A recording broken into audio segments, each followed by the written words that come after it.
જય શ્રી રામ ભક્તો। આજે ધર્મલોકના આ અત્યંત વિશેષ અને વિસ્તૃત સંવાદમાં આપણે એક એવી ખગોળીય ઘટનાની ઊંડી ચર્ચા કરવા જઈ રહ્યા છીએ જે આવનારા સમયમાં તુલા રાશિના જાતકો માટે સુવર્ણ યુગના દ્વાર ખોલવા જઈ રહી છે।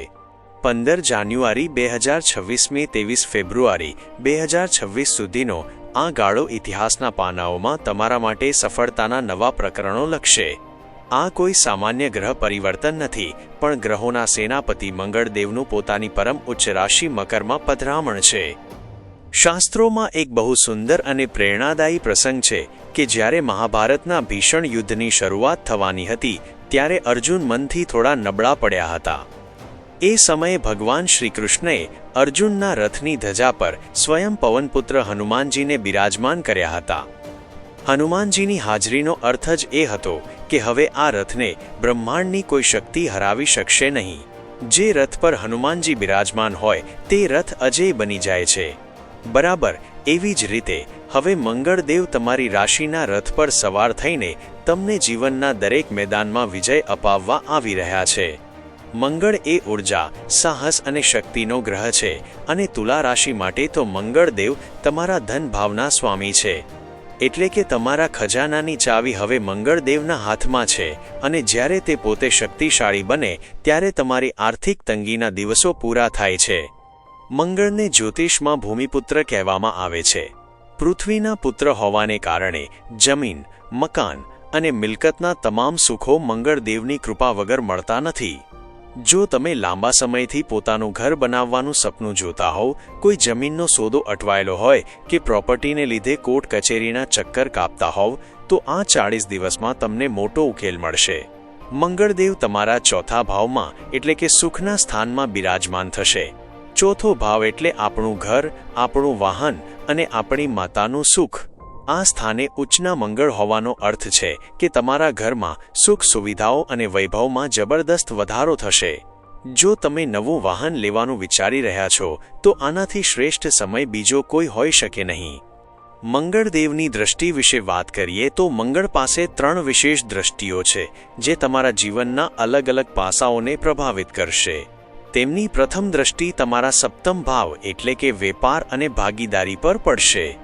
આ દ્રષ્ટિ તમારા વ્યવસાયમાં રહેલી નકારાત્મકતાને દૂર કરશે। જો તમારા બિઝનેસમાં મંદી ચાલતી હોય, ગ્રાહકો ન આવતા હોય કે ભાગીદાર સાથે અણબનાવ હોય, તો મંગળની આ દ્રષ્ટિ ત્યાં ફરીથી ગતિ અને શક્તિ લાવશે। જે ભક્તો અપરિણીત છે તેમના માટે લગ્નના સારા માંગા આવી શકે છે અને જેમના લગ્ન જીવનમાં તણાવ છે ત્યાં મંગળદેવ એક સુરક્ષા કવચ બનીને સુમેળ સ્થાપશે। ત્યારબાદ મંગળની દ્રષ્ટિ તમારા દશમ ભાવ એટલે કે કર્મસ્થાન પર પડશે। આ સ્થાન આપણા કરિયર અને સામાજિક પ્રતિષ્ઠાનું છે। અહીં મંગળની દ્રષ્ટિ પડવાથી કાર્યક્ષેત્રમાં તમારો પ્રભાવ વધશે। તમારા વિરોધીઓ તમારી સામે નમી જશે। જે લોકો સરકારી નોકરીમાં છે અથવા રાજનીતિમાં આગળ વધવા માંગે છે તેમના માટે આ ગાળો પદ પ્રતિષ્ઠા મેળવવાનો શ્રેષ્ઠ અવસર છે। મંગળ તમને એક કુશળ નેતા બનાવશે। તમારી નિર્ણય લેવાની શક્તિમાં વધારો થશે અને તમે જે પણ પ્રોજેક્ટ હાથમાં લેશો તેમાં તમને સફળતા મળશે। સૌથી પ્રભાવશાળી છે મંગળની 8મી દ્રષ્ટિ જે માત્ર મંગળ પાસે જ છે। આ દ્રષ્ટિ તમારા 11મા ભાવ એટલે કે લાભ સ્થાન પર પડશે। આનો અર્થ એ છે કે તમે ભૂતકાળમાં કરેલી મહેનતનું વળતર હવે વ્યાજ સાથે પાછું મળશે। તમારી આવકના સ્ત્રોત વધશે। કદાચ તમે જે રોકાણ કર્યું હોય અને ભૂલી ગયા હોવ તે હવે તમને મોટો નફો આપશે। સામાજિક રીતે તમારું માન સન્માન વધશે અને મોટા લોકો સાથે તમારા સંપર્કો બનશે જે ભવિષ્યમાં ખૂબ કામ આવશે। પરંતુ ભક્તો, યાદ રાખજો કે મંગળ એ અગ્નિ તત્વનો ગ્રહ છે। અગ્નિથી રસોઈ પણ બને અને અગ્નિથી ઘર પણ સળગે, એટલે તમારે આ ઉર્જાનો સાચો અને સકારાત્મક ઉપયોગ કરવાનો છે।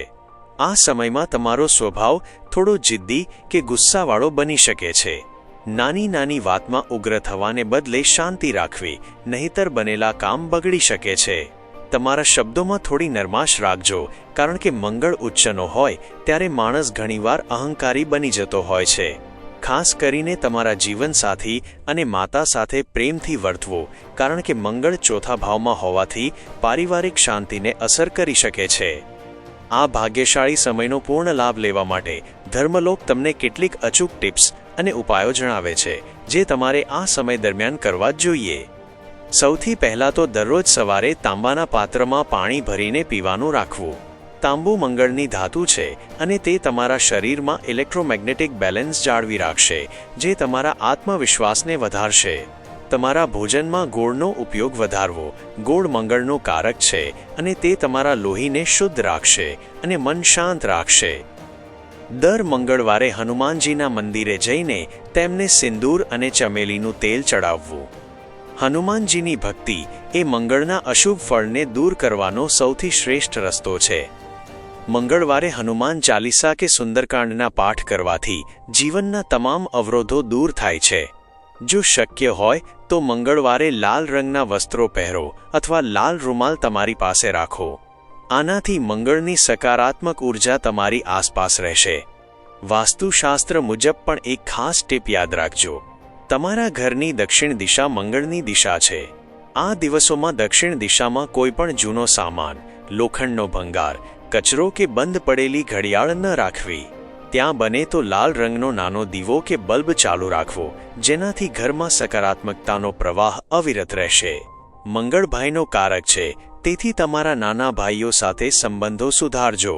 જો તમે ભાઈઓ સાથે ઝઘડો કરશો તો મંગળદેવ તમારાથી રૂઠી શકે છે.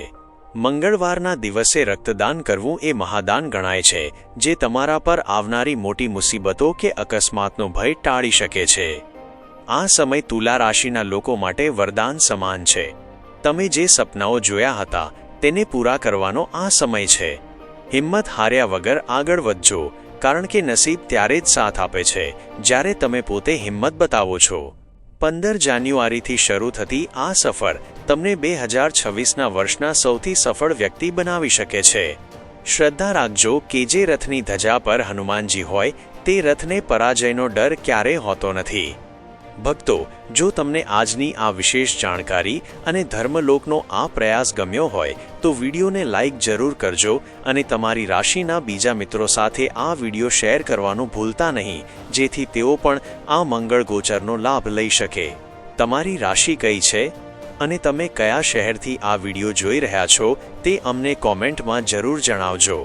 અને હા, જો તમે હજુ સુધી આપણી ચેનલ ધર્મલોકને સબસ્ક્રાઇબ નથી કરી તો અત્યારે જ સબસ્ક્રાઇબ કરો અને બાજુમાં રહેલું બેલ આઇકન દબાવો, જેથી આવનારા દરેક મહત્વપૂર્ણ વિડીયોની માહિતી તમને સૌથી પહેલા મળતી રહે.